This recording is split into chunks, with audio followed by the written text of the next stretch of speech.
If you start looking at the evidence, things change just a little bit, because what is in the Black Hills in South Dakota, the legend is that these giant thunderbirds would actually fly to the top of the Black Hills and they would like nest there. Now what is fascinating is that scientists have long believed that those kind of gigantic creatures needed strong winds to propel them to high heights.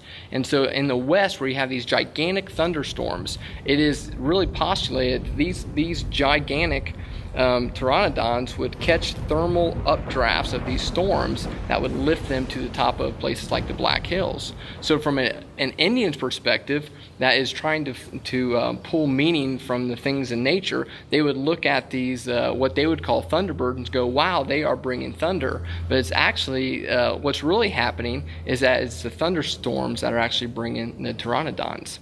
This is taken from a book named After the Flood, where he recounts, dinosaurs in the form of flying reptiles were a feature of Welsh life until surprisingly recent times. As late as the beginning of the present century, elderly folk at Penllyn in Glamorgan used to tell of a colony of winged serpents that lived in the woods around Penllyn Castle.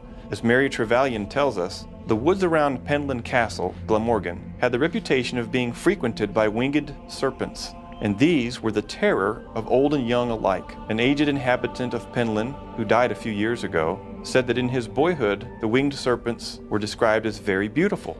He said it was no old story invented to frighten children, but a real fact. His father